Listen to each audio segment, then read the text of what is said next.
thank you so much for the welcome and also for this organizing this discussion. I mean, I was really looking forward to it, and Same here, once we could absolutely. make it, yeah, make it happen. Thank you so much for being here. And to all our audience members, a very warm welcome on behalf of LexQuest Foundation. And as for those of you who have already joined us in the past will know how this works, that I will start out with my own questions with Aprajita. And in the meanwhile, you are requested to keep typing your questions in the chat section. And we'll try and take up as many questions as we can. So today we are talking about access and quality of education and how our policies need to be revamped accordingly. And obviously in this context, we have to talk about NEP 2020. So Aprajita, in this context, now the government has said that we'll be spending, at least the policy documents suggest that 6% of GDP will be spent, which is being applauded by a lot. But there are also expert speculations which say that back in 1966 itself, Kothari Commission had suggested that 6% of GDP should be spent in education, and maybe 54 years later, we are a little too late in bringing that up, because the speculations also, they point out facts wherein they say that this is when almost 50% of India's population is in the age group of 25 years. Then something to the effect of 10% of the GDP should definitely be our expenditure on education. Another important point in this respect is that the NEP suggests that there will be a lot of new reforms. But the cohort of teachers and professors that we have, they'll remain the same, and they are somehow going to be burdened with the expectation of these new reforms. And which means a lot will be left to the state's discretion, and different states might just be implementing it in very different forms. So my question to you in this context is, generally, I would like to know your comments on NEP 2020, and specifically with respect to the administrative and logistical flaws that you see in the new policy. Also, in this respect, I'll already want to bring in the question of RTE 2009 and whether the new policy does enough that affordability and accessibility of education, and of course quality in that respect, becomes a reality in line with what RTE 2009 has suggested. Yeah, thank you, Tanya. And I think you have already introduced it in a way that uh,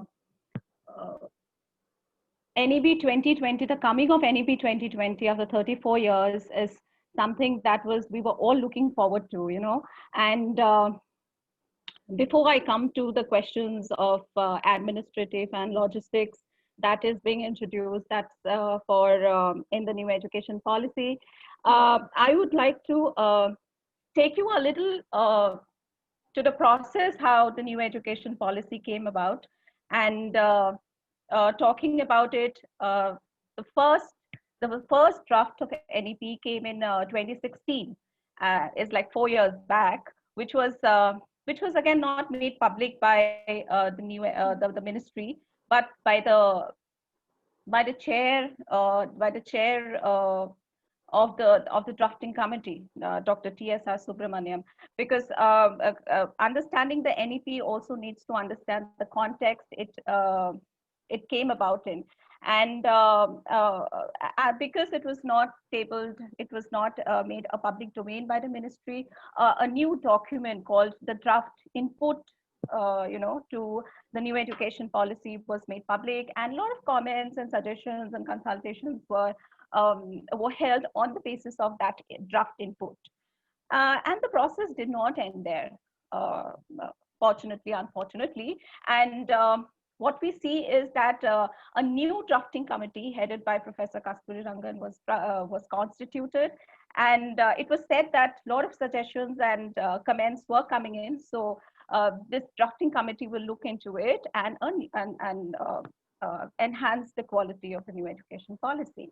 This particular document was uploaded in the ministry website and was made available in the public domain in 2019.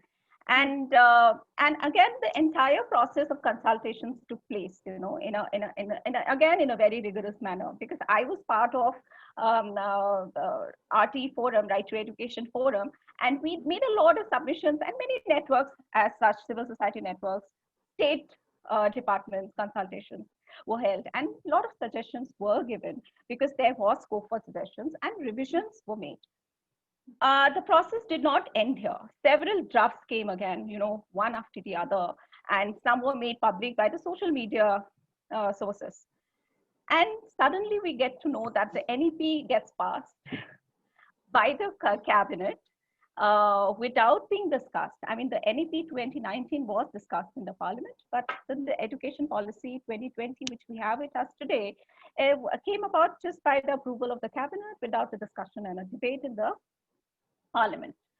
Second important aspect is it came about amidst the COVID-19 crisis, because I really wanted to make these 2 points very clearly before going and reading into the new education policy and what it actually has for the children of the country. The kind of challenges in the last 6-7 months which education have faced, and especially school education.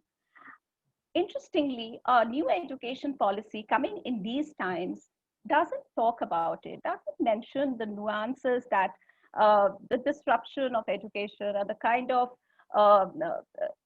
inequalities, already existing inequalities in the school education system, I would rather say, which got deepened as a process of it, is not being discussed in the policy, and which interestingly is kind of a shift or a departure from the previous existing. You talked about RT. Thanks for bringing RT into the foray, because new education policy, Tanya and friends, I mean, RT is not being talked about. I mean, and the way it has been passed off as one of the existing policy, an act that makes education a fundamental right is again a concern. But the new education policy does talk about taking forward the previous existing policies in a democratic and participatory, inclusive manner. It talks about universalization. It talks about equity, inclusion, in a way that it aims to carry forward to complete the unfinished work of the previous policies. But what has been actually the proposed roadmap for the need for quality, and also bringing in access in education, and the kind of administrative and logistics that has been proposed in the new education policy is something that really needs a little more reading. And herein, I would like to refer to the kind of proposals that is made in the new education policy in terms of administrative and logistics, and also for achieving universal education in the country. First of all, it talks about a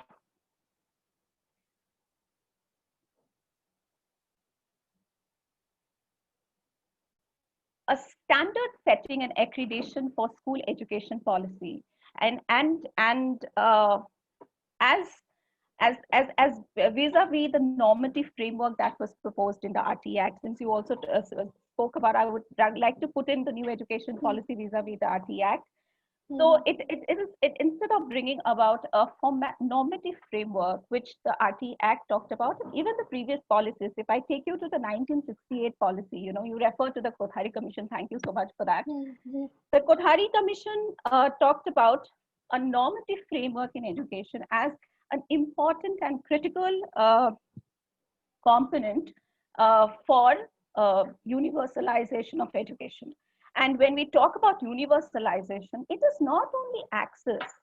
Universalization has in its, basket adequate infrastructure, inclusive and equity in education, qualified teachers, a learning environment where there could be a medium of co-constructing knowledge and linking a school as a resource for the community, and also school contributing to the lives of the children and to the community and to the country as a whole. So this entire idea of a normative framework for universalization of education has been set aside in this policy, And a new standard setting and accreditation for school education has been introduced in the form of SSSA. Now, this is the policy setting institution, and however, the coordination between the DSE, that is the Department of School Education, and the SSSA is, in terms of administration and in terms of implementing the policy, is not clear. The roadmap which has been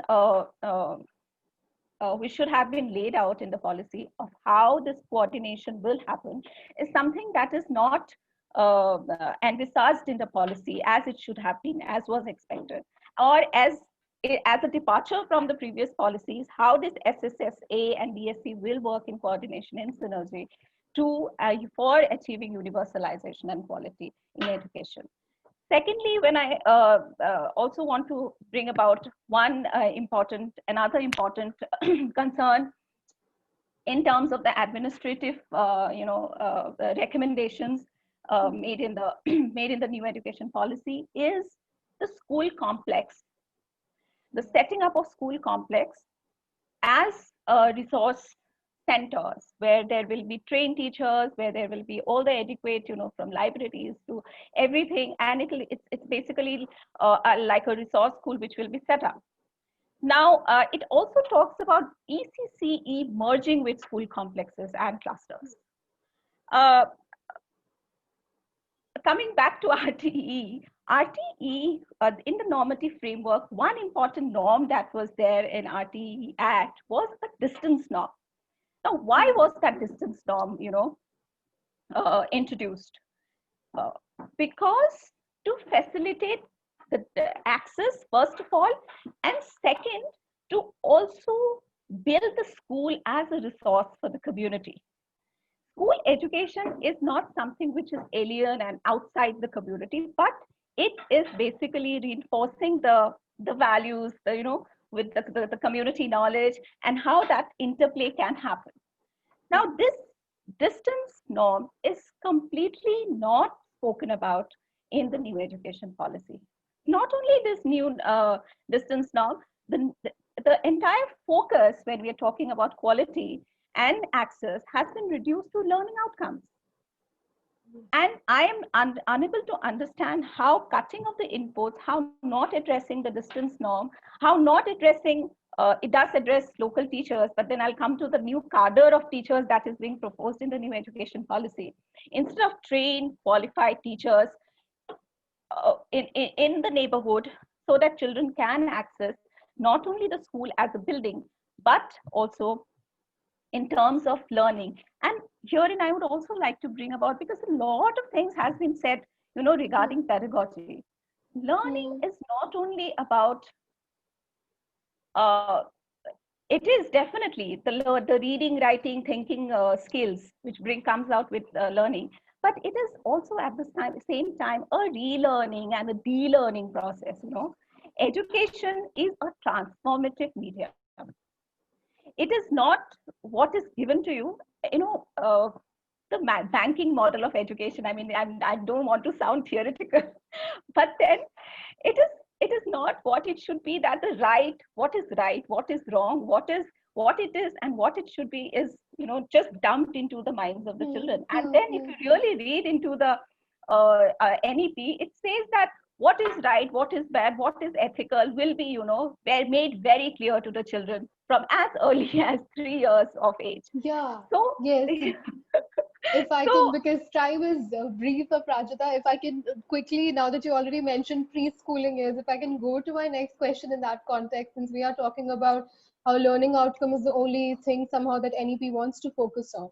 So with respect to the 5+3+3+4 new setup of school education that they have introduced, again, there have been claims that this is in fact the earlier 10+2 system itself is actually 3+10+2. So this is not something new that reformative that the policy is doing, but this is at best a cosmetic change in the provisions as such. But in this respect, as you were also pointing out, the policy document claims that they aim to optimize learning depending on the cognitive development of the children, and for that they will emphasize on the curriculum which will be developed for preschooling as well. In this respect, my very specific question is, teacher training? How are the teachers expected to adjust to this new school setup? Because in line with the preschooling years, as has now been mentioned, there is no specific part of the policy which talks about how teachers will be trained according to this new curriculum, this new setup in school system. And Right. speaking of the curriculum of the preschool years, what according to you will be a standard uh, framework in this regard?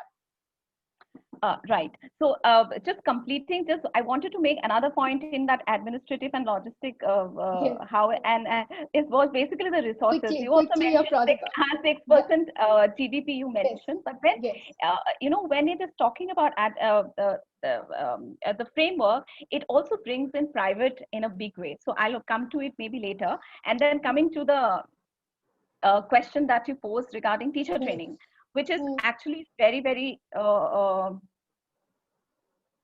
important because the kind of teacher training which has been proposed in the new education hmm, policy is building a new cadre of hmm, teachers, which talks about uh, local teachers with high merit and giving the profession a reassuring by ensuring livelihood, respect, dignity, autonomy also, and while installing in the system of basic method of quality content and accountability, and for meeting the local and the global needs, it says in, hmm, hmm, as mentioned in the NEP. What is important here is uh, teachers are also expected to be qualified in bilingual languages and the bilingual approaches so that teaching could happen in a way that children are taught in the home and local language, so the hmm, home and the local language are used at the same go. And then it also talks about restricting the transfers of teachers so that there's more engagement and with the children, which is uh, which is very positive hmm, for at this critical stage of time, because uh, the kind of contractual teachers which has been expanding, so if we hmm, can really bring in good quality teachers into school education is nothing like that, and also to build in hmm, content and accountability hmm, and bringing the synergy between global and the local needs. But what is if you really read through the document, again what is being expected is the kind of discourse for teacher education which is introduced in the new education policies, again a departure from what was introduced in the Justice Verma report on teacher education. hmm, uh, Instead of strengthening the existing institutions for teacher education, it talks about online teacher training in a big way. And hmm, this, this has already been introduced in the last 2 3 years in a very very rigorous manner, and teachers and teachers associations have flagged time and hmm, again the hmm, kind of challenges that comes with it. But somehow even in the new education policy it just got legitimized hmm, in terms of teacher training through distance education. hmm, uh, Second is it talks about the teachers for the socio-economic disadvantaged groups, will be the vacancy in these areas, or for these, which is not clear whether in these areas it has been identified, or for this entire marginalized children that is being categorized or put into one fold as socio-economic disadvantaged children. But it does talk about filling the teacher vacancy for these children in a time bound area, in a time bound manner. And the time bound is 5 years from today, 2025. We have already waited 4 years for the policy. So another 5 years for filling this teacher vacancy. And also, when I'm talking about teacher vacancies, again, the qualified teachers, trained teachers, hmm. is quite a long time. Anything Third, specific? Yeah, please go and ahead. third, yeah, third point is the flexible cadre of teacher training, including Hmm, peer tutoring, hmm, which begins even at the ECCE stage, is again a concern because in a school which spans from ECCE or the kind of school complexes that is being visualized in the document, yes, of course, peer tutoring is possible. For example, a secondary student tutoring a primary early learner. But But nothing for specifically yeah, with respect to teacher training for preschooling because they want to emphasize differently. That's what the claim of the document is. So nothing specifically there. But if you can quickly come to the no, but framework, then, like I asked, but the yeah, yeah, standard but framework for preschooling. for yeah, the standard framework, that is again, there is the word standard will be a little distinct because the way it has been used in a flexible manner, uh, Okay. uh, uh, teachers and workers are used as an oblique. So there's a Okay. huge difference between a teacher and a worker. So, and in the Yeah. Anganwadi system, if you Yes. the kind of skills that the workers come, but then it has said that early childhood trained teachers. But Hmm. is it possible to train a Anganwadi worker into a ECC teacher? Uh, Hmm. uh, uh, I mean, without the basic qualification that is required, and also the aptitude and the attitude to for a Hmm. teacher, especially for ECCE, and Hmm. the kind of imaginations for and expectations for a early learner that is proposed in Hmm. the policy is Yeah. something that really. And then the another thing is the certificate course Hmm. which is being proposed for teacher education. I mean, Aprajita, be it we distance don't have, yeah, mode, be it I would, so we have the time is really short, so I would sure, like to take up audience questions that have started coming up. all So right, okay, Kartikeya okay. asks, what is your opinion about the critical thinking approach to education that NEP talks about? And another question, I'll only give you two questions. Shivangi asks that there is a rigid plan to the goal that NEP suggests somewhere, but as opposed to that, don't you think that specialized subject-wise approach that will be more helpful in achieving the goals of the policy? Because specifically because the goal is set up to 2040, she says. So what are your thoughts about these? Uh, See, critical education is something that I have been, speaking about for in the last decade a lot. And the kind of critical education which is being proposed in the NEP, Karthikeyan, is a little is a departure. I would say. I would not say that, but then it proposes formative assessments for bringing in critical thinking and high skills like Mm-hmm. conceptual development and critical thinking. So how that is possible is something that I really need to learn, because for critical thinking, the most important criteria is a dialogue-based education system, wherein there is a space for dialogue, wherein there is a space for learning and de-learning, like I've already mentioned, and the co-construction of knowledge, which is the basic for critical education.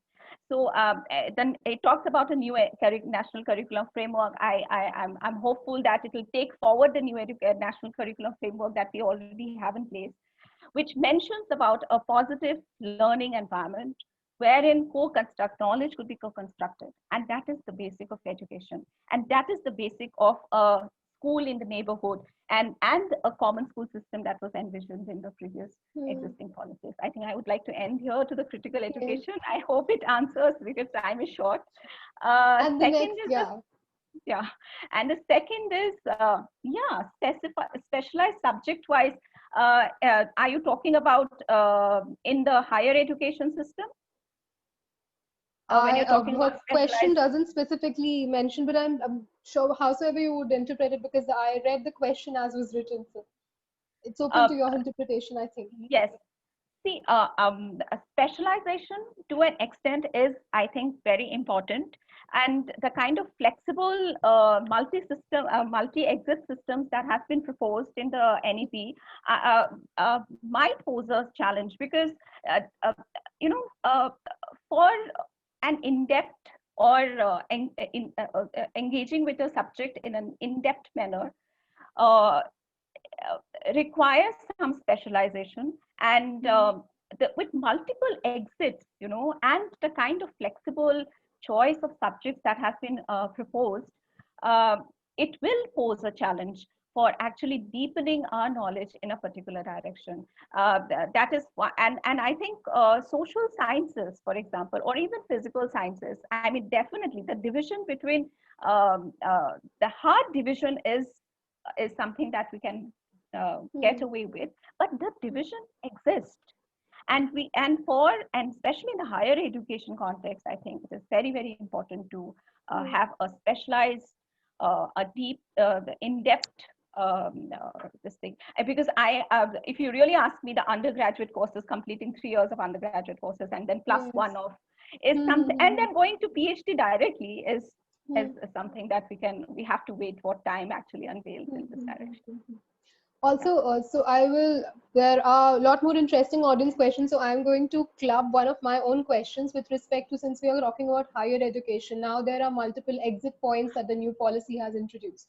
Right. And in this respect, experts have claimed that until the time examination reforms aren't a reality, we don't see how this will change anything, that you will let the student take the way self-tailored courses or curriculum works in the US system as opposed to a frozen approach to teaching in the British education system, something that we were following all along. So in this respect, my question to you is, do you think this multiple exit system will have any impact on the employability? If there's a 4-year course and I decide to exit after 1 or 2 years, will that affect my employability later in the market? One. And in the same vein, I will club another question, audience question. Someone asks about foreign universities being set up, that NEP allows for that. What are your thoughts on that? Okay. See, multiple exit points for employability of the graduates is not enough. Employability is a problem which the country faces today, but the problem is not because of the education, the structure of education. It is basically the industry and the content that the education system, there's no synergy between that. The kind of jobs that is being created in the market and the kind of education that is being chosen or available again in the education market is that there's no synergy between the two. So multiple exit points and employability is something which I do not see a much of a match. But then, of course, the other things that I was looking forward in an NEP, and especially at the higher education and the graduate, is basically linking the industry to the education after 12th. Wherein I would have really liked the concept of vocational education to be also introduced in a much larger manner instead of introducing it at the 6th standard, because the purpose for introducing a vocation at a 6th standard is something not clear to me. But then a skill training focused or an exit, you call it exit, or you talk about a continuation of education and vocational and skill training vis-a-vis the kind of jobs that are available in the market or in the industry is something that I was expecting. But if you really ask me about employability, it will impact employability in the kind of multiple exit points that has been introduced in the NEP, particularly in terms of women participation in the market, in the industry. Because 12 years of universalization of education, brings in some kind of a stability, which again moves and especially women with the marriage market and a lot of other things happening. So I think for women and her participation in the workforce, I mean, it will definitely impact women's participation. And what are your thoughts on foreign universities being allowed to set shop in India now? That is Priyanka's question for you. I am for made in India, and if that is possible, and if that is the vision, and bringing foreign students into India, and instead of only students going to foreign countries for higher education, if we can really bring in foreign universities and bring in foreign students and a culture of cross learning, it's a beautiful idea. It's just that. Not at the cost of commercialization, because we know the cost that comes with foreign education, the cost that comes with foreign universities. Yes, Which brings to So my own next question about privatization of education, and how can private universities, now this is high time that not just private universities, but schools too, that they have to be regularized in some form. I don't think NEP talks about this in detail. So that also brings me to Mrigakshi's question, who's asking that will the present policy, is it doing something to increase access of education? And when we say education, I think we should presume that we're talking about quality education. So whether it's foreign universities coming to India or good quality private universities, what about access? What about giving access to the ones who never had it? And in this respect, low income categories, do they have better skill learning opportunities under NEP? What do you think about that? this is actually a very good question, and I think when I wanted to also answer administrative and logistic question, I basically looked at from the access and quality perspective, because the way it is administered, we had policies uh, uh, but then and certain aspects of the policy which could not get administered. If you really ask me about RTE Act, even Hmm. 12% of schools only could get RT compliant. So the administrative and the logistic structures in a policy to actually implement and actualize what is envisioned and what the policy says is very, very critical. And for Hmm. access, um, the kind of if you really one is one important aspect, if you allow me to go back to school education, is Hmm. Hmm. ECCE, which they have said that for access it's early childhood education, which is completely a very, very progressive step which has been taken. But then it did not take the form of a right, a human right, or in the neighborhood of the child, because it has accepted alternative models. It has accepted Anganwadis, it has accepted Anganwadis in primary education. So if it is ECCE, if you also look into the ECCE policy of the country, there is a direction, a roadmap, which somehow is missing in the NEP. And the kind of pedagogy, when you're talking about quality, we have to address the Hmm. question of pedagogy. The kind Hmm. of pedagogy which is being standardized, or which is being introduced from ECCE onwards, is basically the model which exists in, you might not agree with me, but the model which exists in the private ECCE Hmm. preschools, Hmm. wherein a lot of emphasis is given on academics, a lot of Hmm. emphasis on arithmetic, math. ECCE is a phase. Why was it considered important? Is because it is an exploratory phase. If we can Hmm. actually give an exploration space for a child, to a child, wherein the child can learn through touch, through work, through play. And learning is not to be looked at learning, but through the Hmm. work and the actions of the child. Then that, and the framework, the brain development, the motor development, the cognitive development which is required for learning the other skills which comes with primary education, Hmm. it has a continuity. But the Okay. kind of pedagogy which is being looked at is basically banking the children with lot of expectations starting from age 3, Hmm. and also with ethical concerns. I mean, let the child grow on its own space. You're talking about ethical concerns introduced.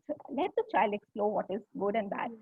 So that And very this thing for access. I mean, then second, for access, it also talks about, gives a lot of importance on learning outcome, because but what about, because since, okay, I'm yeah. so sorry, Aprajita, with this No. around less than 5 minutes left. So I want to quickly have you comment on the regularization of private sector that has already commercialized education at all levels. That, and with that, if you can also comment on somebody's question that whether NEP, one side we're talking about access, of course, but the other end is what about liberal education? Is it something that the new policy it encourages, and to what extent does it encourage liberal education? If you can Okay. quickly First, take this quickly, regulating first. This thing. The NEP does talk about regulation.